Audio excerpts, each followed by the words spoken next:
Looking back at your own journey, what's the one lesson you've learned that you hope everyone here in this mastermind will carry with them for years to come? Easily. Your brain needs to be on your team.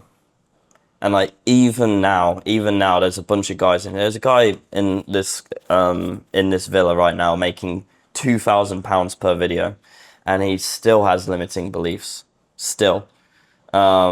I have limiting beliefs. We had a one-to-one conversation, and we actually accidentally unveiled one of my limiting beliefs, and I caught it. You notice how I caught it, though? Yeah. I catch it, right? Yeah. You need to vigorously curate your mind so that every single thought you have is on your team.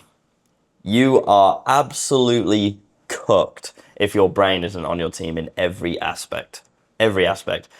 Even another thing as well, like, I was speaking to one of the boys here about breakups, and I had a really rough breakup like 6 to 9 months ago, and I was just walking him through it a little bit, telling him about it, and funny enough, he had a breakup around a similar time, and he goes to me like, "Yeah, Sam, like every man's got that one girl who haunts him," and I was just like, "No, I'm not getting haunted by a girl. I'm sorry, no.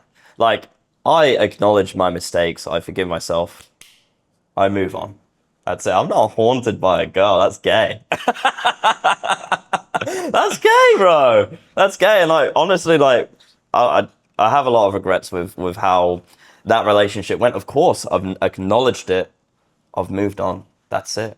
And no girl will haunt me, because my next relationship will be better. It always is. Every single time. It's like, every fucking time I have a breakup and I'm like, oh, the love of my life is gone. Oh, every time. And every time my next relationship is better, because there is a direct correlation with my own self-mastery and the caliber of woman that I attract and the type of relationship which I create. So, my message to everyone at this mastermind, if there's one thing, and anyone watching this video as well, if there's one thing that I want you to take away, it's that you need to ruthlessly curate your brain. And I'll give you an extreme example of this. For many years, my mom was basically pleading me to have an autism test because she was convinced I was autistic. And she had she had reasons for that. Like, I would not be able to make eye contact with people. Not at all. I'd be in a therapy session, and for an hour and a half, I would stare at the floor. I would not look anyone in the eyes. And if I did catch eyes, my eyes would immediately dart to the floor. I was also like, I had crippling anxiety. I had no social skills, no social skills. My social cues were not very good as well. Yeah, maybe I'm autistic. I don't know. Maybe we're all a bit fucking autistic, but I didn't do that autism test, even though she was begging me, because I got diagnosed with clinical anxiety and depression.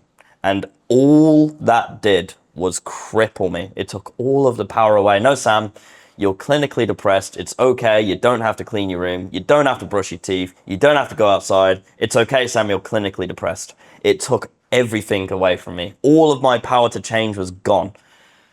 So I was not going to allow that to happen with autism again, because I did manage to undo I'm not fucking clinically depressed, clearly, am I? I'm not. And I'm not anxious.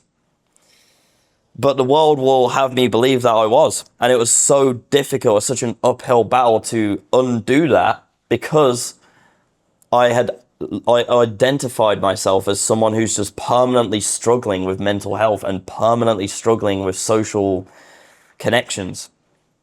I wasn't going to allow that to happen with autism, so I didn't. And I just trained myself diligently to make eye contact and to talk to people. And it took fucking ages, but here I am. Do I seem autistic now? Maybe a little bit. Don't answer that. But if you saw me 4 years ago, you would have whiplash. You would be, this is not the same man.